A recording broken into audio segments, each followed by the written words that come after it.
Hey everyone, how's it going? This is Azren, the language nerd here. I'm the owner of the Calgary Language Nerds, and welcome to the very first episode of The Best Way to Learn a Language. Prior to this first episode here, I made a couple of behind the scenes episodes where I was sharing the process of me making and preparing this very first episode. So if you didn't watch those, I highly watch or listen to them on the podcast. I highly recommend you go back and consume them because I think they're quite interesting and there is quite a bit you can learn from them. Now, if this is the first time you're hearing of this series, let me tell you what it's about. I realized recently that when you look at language learning companies, for example, language learning schools, tutors, apps, textbook companies, things like that, they focus entirely upon why their way to learn a language is the best. Here's why you should take classes with my business. Here's why our app is the best. We use this innovative technology. We do this, we do that. And that's wonderful. There's nothing wrong with that. However, I thought there's a white space in the market for me to put together something that breaks down in a step-by-step fashion different ways to learn a language based on what's going to work for you. Because we all learn differently. I learn differently than you learn. You learn differently than person C learns. We all learn differently. So I thought to myself, wouldn't it be cool if I could make 10 videos, 10 podcasts, 20, we'll see how many, but make a bunch of episodes and in each episode describe in a step-by-step fashion a different way to learn a language. So today, I'm going to talk about how to learn a language by taking private lessons.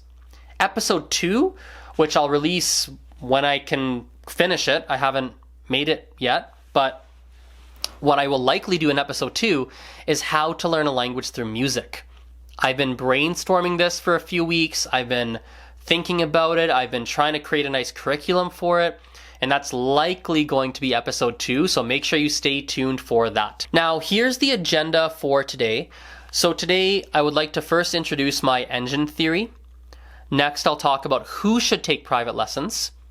After that, I'll talk about how frequently you should take private lessons. Next, I'll talk about where you can find a good tutor. After that, I'll share what I call my 4+1 action plan. And last but not least, I will introduce my private lesson starter pack.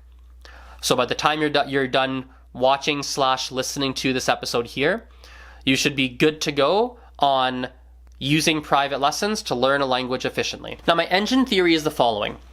While you may use a multitude of strategies to learn a language, you will likely need a primary strategy that is responsible for the bulk of your progress. Without such an engine, you will likely struggle to improve efficiently. So what this means is you need at least one strategy that you are relying on heavily to learn a language. And if you don't have that, it is very likely that you will learn slower than you would have been learning if you had a primary strategy to rely on. And so what we're going to talk about today is how would you learn a language if you are relying heavily upon private lessons? Who should consider taking private lessons? Let's talk about that. When I was preparing this episode and when I was talking to some people and getting their feedback, here's the list of people that I came up with on who should take private lessons. If you have another idea of who you think should be taking private lessons, feel free to send me a message on any major social media platform or leave a comment below this video if you're watching in video form and not podcast. My username on social media is @polyglotazren. That is spelled POLYGLOT, AZ or Z, depending on your country, REN. Here are the categories I came up with. So people who should consider taking private lessons are introverts and or very self-conscious language learners, people who want plenty of speaking practice, people with very specific learning needs, people who desire external accountability, people who want to take intensive lessons, people who want a personalized experience, people for whom language learning is a high priority, and last but not least, people who urgently need to take a proficiency exam. Obviously, there might be some other people too, but if you fall into some of those categories, it is likely that you should, at a minimum, consider taking private lessons. Now, how often should you take lessons? This is a great question. In my perspective, if you are relying heavily upon private lessons to learn a language, you should be taking a minimum of 2 to 3 hours a week of private lessons.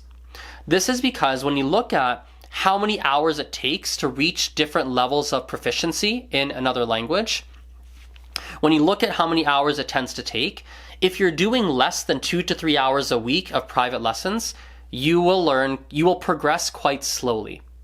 Now, if you're doing less than 2 to 3 hours a week of private lessons, it's not necessarily bad. All it means is that you should be doing extra homework. You need extra homework from your tutor.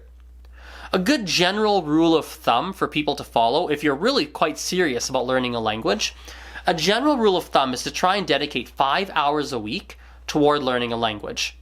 So for example, if you were doing 2 to 3 hours of private lessons per week, that means you're going to need to do about 2 to 3 hours of homework outside of your classes.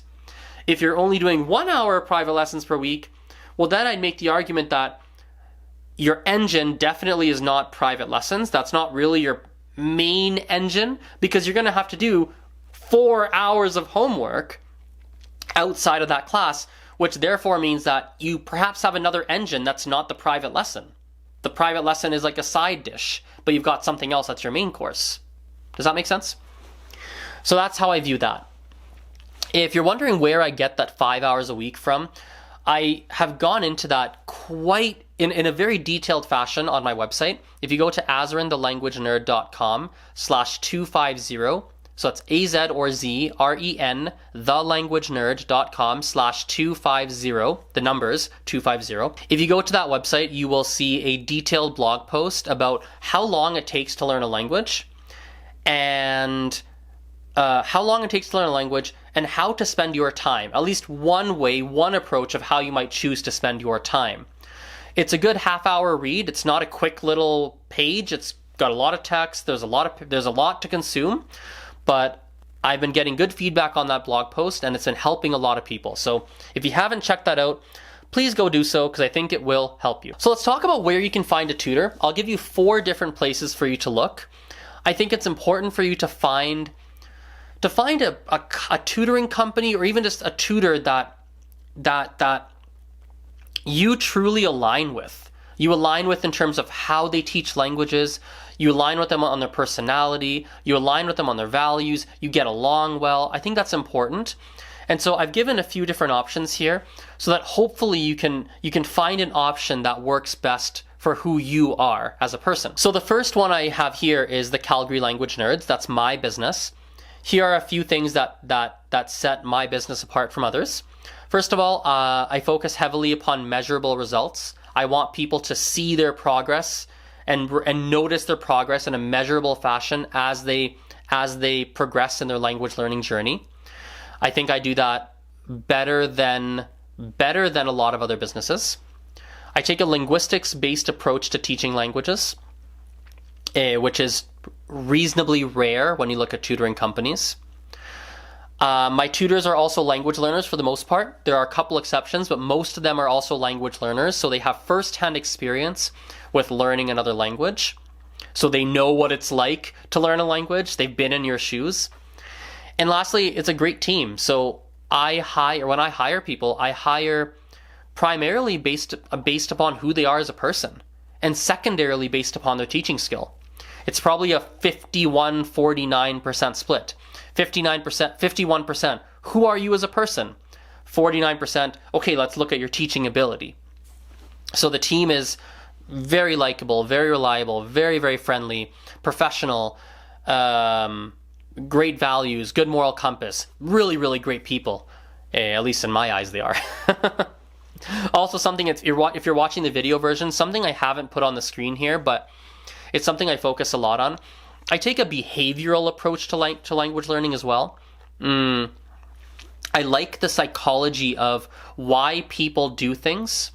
So when someone's not studying between their lessons, I'm very curious as to psychologically what's going on.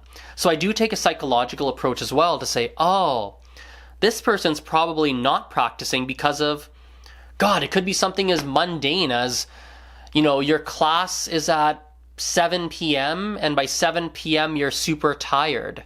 And so you skip a lot of your classes and then feel negatively about the language and then never really want to do your homework.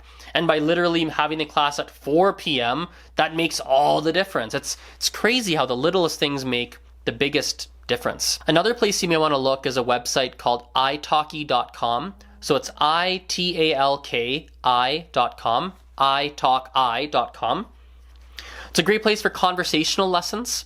There's a wide variety of languages offered, and you will find a tutor that charges a price that will match basically any budget. So if you're on a tight budget, you should be able to find someone that matches your budget. If you have a lot of money to spend, well, you'll find more expensive tutors as well. You'll find very professional tutors with lots of teaching experience. You'll find people who are basically just university students that want a side gig, that want to just like talk to people from other countries, and you can pay them to do that. There's so many different tutors with lots of different teaching styles, and it's a good platform. I like it a lot.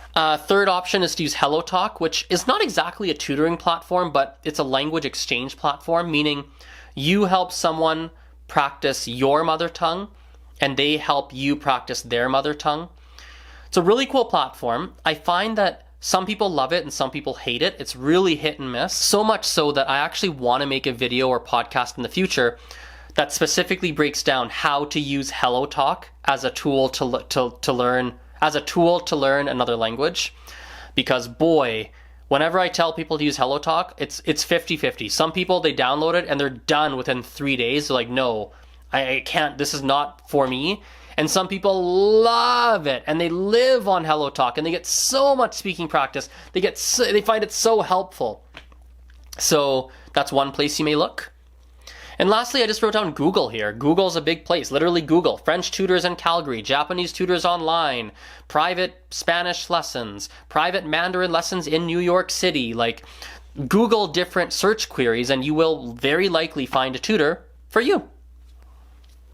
Now, this is probably the most important part of this presentation. The most important part here is how do you find the right tutor? Because there are so many tutors out there, especially for the popular languages, quote unquote, French, Spanish, widely learned languages. How the heck do you know if it's the right tutor for you? How do you know? And so I'm going to break down a process to make sure you really get a good tutor. Because I hear that a lot, people that, I get people who don't like their tutors, they can't find a good one. I even get people who like their tutors, but after like 8 months, they look back and they're like, I don't really know if I've progressed. So I want to give you advice on how do you find the right person for you. So on the screen here for the video watchers, obviously not the podcast people. So podcast people, I'm really sorry, but for the video watchers, what you're seeing on the screen here is a few best practices for finding the right tutor. We'll go into this in more depth in a moment. But you want to make sure you ask for an initial consultation. Often it's going to be free. Not everyone does a free consultation, but often it'll be free or at least very low cost. You likely want to take trial lessons with 3 or more tutors before choosing one. That way you can see different teaching styles. You can get a feel for how people approach the language, and you can find you have a higher likelihood of getting a good tutor when you've taken a trial lesson or a consultation with multiple tutors before picking someone. You want to make sure you find a tutor that you get along with well. You want to make sure you agree upon your learning objectives and the roadmap to achieving them or reaching them. You want to review your progress every 2 to 3 months. This is a big one, and I find that most tutors don't do this. So you want to make sure that you review your progress with your tutor every few months. And then do your research. You don't need to rush to find a tutor. Do your research, take your time, find the right person for you. To break this down into more depth, I've made a 4+1 action plan. I called it the 4+1 for 2 reasons. One, because the fifth part of the action plan, it is like a +1. It's an additional thing you would do. It's an additional step you'll take a couple of months later, but also because it's a shout out, it's a callback, it's a tribute to my previous line of work where they would make steps like for procedures at work, and they'd always call it like the it wasn't even always, but there's one particular, it'd be like the 7+1 steps to do this. And we'd often think it's ridiculous. We'd often talk amongst ourselves and be like, why isn't it the 8 steps? Why is it the 7+1? Why not the 8 steps? And we joke about it. So when I made this, I was like, let's make it the 4+1, not the 5 step, but the 4+1 action plan. So step 1, you're going to do some research, you'll look on italki, you'll Google around, and you'll make a list of 10 potential tutors. Write down their availability and the rate that they each charge, if that's publicly available, because some websites, they may not initially post their rates. You have to kind of contact them first. Step 2, you narrow your list down to 3 to 5 tutors that you're like, yeah, here's my short list of people that I'm really thinking are going to be good for me, and book a consultation with each one. Often the consultation is free. Step 3, you want to interview the tutor during the consultation. Ask about their teaching experience. Ask about their teaching style. Agree upon your learning objectives and make sure you have a clear roadmap to achieving them. Tell the tutor that you want to review your progress every 2 to 3 months. So you want to ask them a bunch of questions to get to know them and make sure that, yeah, okay, I know how this person teaches. I know the learning objectives. I know how we're getting there. The tutor agrees we're going to review my progress. Yes, I feel comfortable with this person. Step 4, you'll hire 1 or more tutors, right? Because you might like 2 people and you're like, all right, I'll hire 2 tutors. And that's not necessarily a bad thing. In fact, one of my Japanese students right now at the Calgary Language Nerds, she takes, if I remember correctly, she takes 1 or 2 private lessons with another tutor off of italki, where she does conversation practice. And then she takes, I think it's either two or 4. I can't remember. It's 2 or 4 lessons a month with my business, specifically for grammar. Because my Japanese tutor that I have right now, she's really good at teaching and she's a great Japanese tutor.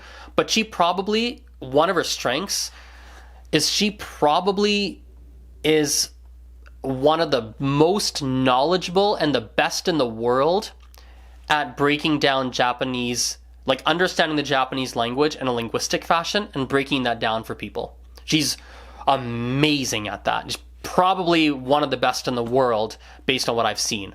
Maybe I'm exaggerating, but she's amazing at it. So maybe you find 2 tutors and you're like, oh, this one's really good at this. Ooh, this one's really good at this. Oh, maybe I'll take lessons with both. And that's perfectly fine. And then, as I said earlier, you want to book 2 or more lessons a week. If you're doing less than that, that's okay. It just means that private lessons is not your primary engine to learning a language, right? And if you're going to use private lessons as your engine, you'll want 2 or more lessons a week for 1 hour, basically 2 hours or more a week. And now our +1, which is our step 5, review your progress every 2 to 3 months. That's important. You have to do that with your tutor. Now, what I've made here is a guide to finding a great tutor. I've made this, I call it it's like a private lesson starter pack, or probably more aptly named the guide to finding a great tutor. I've made this recently, and it has an initial consultation form, a language goal checklist, and then a 2 to 3 month review form. On the video, people watching the video of this, I'll show you a couple samples of what it looks like. So here's the initial consultation form. You would use this during the first lesson with your private tutor. So you're taking notes, right? This form will guide you through what kinds of questions to ask. What are you looking for in this tutor? It will guide you through the thinking process to make sure you actually select someone that's right for you. The next thing you're looking at here is the language goal checklist. This is where you'd write down the things that you're going to work on with your tutor over the next few months, and you'll write those down. So you know, okay, here's what we're going to work on.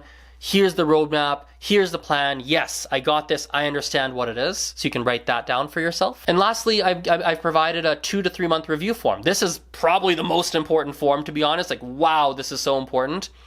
Because people don't know how to review their progress. They don't know how to do that in an objective fashion that's actually productive. So I made this 2 to 3 month review form to guide you through a process of how to review your progress.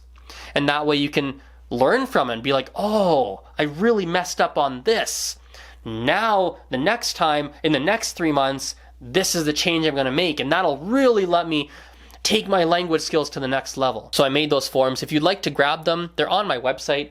There's a link in the description below. if you're watching this on YouTube, or just go to azrenthelanguagenerd.com/store. I hope that was useful for you. I had fun making this. Now I'm going to start the process of making episode 2. So you'll see a bunch of behind the scenes videos coming up and podcasts coming up in the weeks and months to come. And then we'll go from there. Have a wonderful day, and I'll see you soon. Bye for now.